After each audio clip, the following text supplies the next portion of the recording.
জোট ঘোষণা হয়েছে আগেই এবং আজই কিন্তু মুর্শিদাবাদে যৌথ জনসভা রয়েছে আসাদউদ্দিন ওয়েসি এবং হুমায়ুন কবিরের। এই জনসভায় যোগ দিতে আজ সকালে কলকাতা বিমানবন্দরে এসে পৌঁছেছেন মিম প্রধান আসাদউদ্দিন ওয়েসি।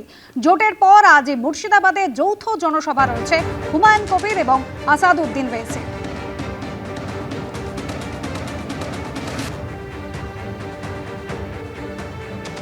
तो एसआईआर के खिलाफ है और हमारे रिट पिटीशन सुप्रीम कोर्ट में पेंडिंग है और एसआईआर ईसीआई को कोई अख्तियार नहीं है सिटीजनशिप किसी का चेक करने का। वो काम मिनिस्ट्री ऑफ होम अफेयर्स का है।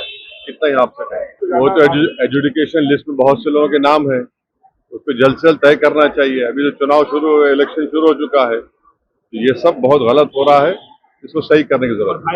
হাইকোর্টে ধাক্কা খেল রাজ্য সরকার। বিধানসভা ভোটের আগে আইএএস আইপিএস অফিসারদের বদলিতে স্থগিতাদেশ চেয়ে করা জোড়া জনস্বার্থ মামলা খারিজ করে দিল আদালত। প্রধান বিচারপতি সুজয় পাল এবং বিচারপতি পার্থসারথী সেনের ডিভিশন বেঞ্চ স্পষ্ট জানিয়ে দিল কোনো পরিস্থিতিতে এবং কী কারণে অফিসারদের সরানো হলো তা জানাতে নির্বাচন কমিশন বাধ্য নয়। কোন পরিস্থিতিতে এবং কী কারণে অফিসারদের সরানো হলো তা জানাতে নির্বাচন কমিশন বাধ্য নয়। আইএএস আইপিএস অফিসারদের বদলিতে স্থগিতাদেশ চেয়ে করা জোড়া জনস্বার্থ মামলা খারিজ করে স্পষ্ট ভাষায় কথা জানিয়ে দিল হাইকোর্টের প্রধান বিচারপতি সুজয় পাল ও বিচারপতি পার্থসারথী সেনের ডিভিশন বেঞ্চ। ফলে অফিসার বদলি মামলাতেও হাইকোর্টে জোরালো ধাক্কা খেল রাজ্য সরকার। ভোট ঘোষণা হওয়া মাত্র পশ্চিমবঙ্গে একের পর এক বদলির নির্দেশ দিয়েছে নির্বাচন কমিশন। একেবারে শীর্ষ থেকে নিচুতলা খুন লঞ্চে বদলে ফেলেছে রাজ্য পুলিশ প্রশাসনের। এই সিদ্ধান্তকে চ্যালেঞ্জ করে এবং আধিকারিকদের পুনর্বহালের দাবিতে জনস্বার্থ মামলা দায়ের করেন এক আইনজীবী। মামলাকারীর তরফে দাবি করা হয় 15 মার্চ থেকে 19 মার্চ পর্যন্ত অন্ততপক্ষে 46 জন আধিকারিককে বদল করা হয়েছে। এরপর বদলি করা হয়েছে BDO, IC O ওসিদেরও।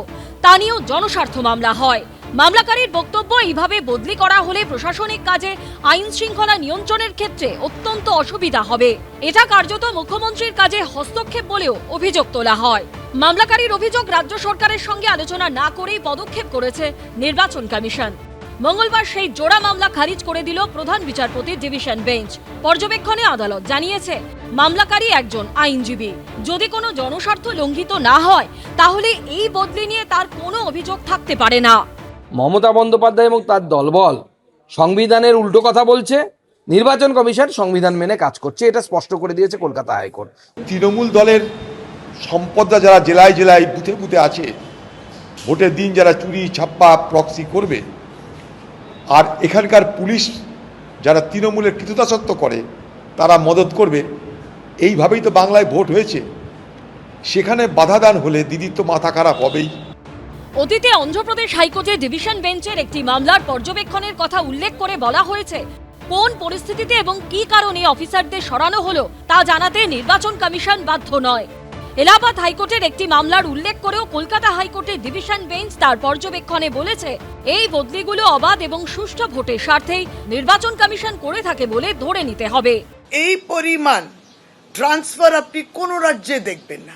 Is IPS কিংবা যে অফিসারের মধ্যে ভেদাভেদ তৈরি করা একটা চেষ্টা, আপনি দক্ষ আপনি অদক্ষ, এই যে বিভ্রান্তি তৈরি করছে, এর জন্য আমরা কোর্টে গেছি।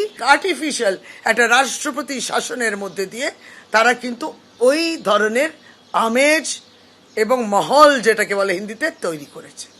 সব মিলিয়ে বিধানসভা নির্বাচনের অফিসার বদলি ঘিরে বড় ধাক্কা খেল রাজ্য। সৌভিক মজুমদার, রুমা পাল ও বিজেন্দ্র সিংহের রিপোর্ট, এবিপি আনন্দ। রাজ্য প্রশাসনের অফিসারদের বদলিতে স্থগিতাদেশ চেয়ে জোড়া জনস্বার্থ মামলা খারিজ করে দিল কলকাতা হাইকোর্ট। সেই সঙ্গে একাধিক কড়া পর্যবেক্ষণ দিয়েছে প্রধান বিচারপতি সুজয় পাল এবং বিচারপতি পার্থসারথী সেনের বেঞ্চ। পর্যবেক্ষণের ছত্রে ছত্রে কলকাতা হাইকোর্ট বুঝিয়ে দিল অফিসারদের বদলি করে নির্বাচন কমিশন কোনো বেআইনি কাজ করেনি। ধরে নিতে হবে নির্বাচন কমিশন অবাধ ও সুষ্ঠু ভোটের স্বার্থেই বদলিগুলো করেছে। বর্তমানে নির্বাচন কমিশনের যা ক্ষমতা তা নিয়ে কোনো সন্দেহ নেই। আবেদনকারী এটা প্রমাণ করতে পারেননি যে নির্বাচন কমিশন ক্ষমতা ব্যবহারের ক্ষেত্রে স্বেচ্ছাচার করেছে এবং এর ফলে জনস্বার্থ বিঘ্নিত হয়েছে। মঙ্গলবার রাজ্য প্রশাসনের অফিসারদের বদলির ওপর স্থগিতাদেশ চেয়ে করা জোড়া জনস্বার্থ মামলা খারিজ করে স্পষ্টভাবে একথা জানিয়ে দিলেন কলকাতা হাইকোর্টের প্রধান বিচারপতি সুজয় পাল ও বিচারপতি পার্থসারথী সেনের ডিভিশন বেঞ্চ। কলকাতা হাইকোর্টে বড় ধাক্কা খেল রাজ্য সরকার। পর্যবেক্ষণের ছত্রে ছত্রে কলকাতা হাইকোর্ট বুঝিয়ে দিল অফিসারদের বদলি করে নির্বাচন কমিশন কোনো বেআইনি কাজ করেনি। 15ই মার্চ পশ্চিমবঙ্গ বিধানসভা নির্বাচনের ভোটের নির্ঘণ্ট ঘোষণার দিন রাতেই নজিরবিহীনভাবে মুখ্য সচিবের পদ থেকে নন্দিনী চক্রবর্তী এবং স্বরাষ্ট্র সচিবের পদ থেকে জগদীশ প্রসাদ মিনাকে সরিয়ে দেয় নির্বাচন কমিশন। এরপরই নির্বাচন কমিশনকে তীব্র নিশানা করেন মমতা বন্দ্যোপাধ্যায়। গত রাতে কি করলেন? রাত্রির 1টায় আমি মেসেজ পেলাম, মধ্যরাতে, কখনো শুনেছেন একটা স্বাভাবিক দল কাউকে কাজে লাগিয়ে ছুপা রুস্তমের মতো বিহাইন্ড দ্য সিন মধ্যরাতে গুপ্ত তাণ্ডব করছে? কিন্তু মঙ্গলবার অফিসার বদলি নিয়ে জোড়া জনস্বার্থ মামলা খারিজ করে হাইকোর্ট তার পর্যবেক্ষণে বলেন, এই মামলায় দেখা যাচ্ছে একজন অফিসারকে সরানো হচ্ছে, তার জায়গায় আরেকজনকে বসানো হচ্ছে, তাই প্রশাসনিক ক্ষেত্রে কোনো শূন্যতা তৈরি হচ্ছে না। নির্বাচন কমিশন বেশ কিছু সংখ্যক অফিসারকে বদলি করেছে বলেই এটা বলা যেতে পারে না যে তাদের এই সিদ্ধান্ত দুরভিসন্ধিমূলক, স্বেচ্ছাচার কিংবা খামখেয়ালিপনা। মামলাকারী এখানে রেসপন্ডেন্ট নাম্বার 9-এর ইমপিচমেন্টের প্রসঙ্গ উত্থাপন করেছিলেন, কিন্তু এই মামলার ক্ষেত্রে আমরা তা নিয়ে হস্তক্ষেপ করার কোনো কারণ আছে বলে এই মুহূর্তে মনে করছি না। রেসপন্ডেন্ট নাম্বার 9-এর সঙ্গে কয়েকজন সিনিয়র রাজনৈতিক নেতার আঁতাতের বিষয়টি প্রতিষ্ঠিত করার চেষ্টা করেছিলেন মামলাকারী, কিন্তু নির্বাচন কমিশনের আইনজীবী যথার্থই উল্লেখ করেছেন যেসব ব্যক্তির বিরুদ্ধে যোগসাজশ, চাপ প্রয়োগের অভিযোগ তোলা হয়েছিল তাদের কাউকেই সুনির্দিষ্টভাবে নাম উল্লেখ করে মামলায় যুক্ত করা হয়নি। এই পরিস্থিতিতে জাতীয় নির্বাচন কমিশনের বিরুদ্ধে বিদ্বেষমূলক আচরণের কোনো অভিযোগই গ্রহণযোগ্য হতে পারে না।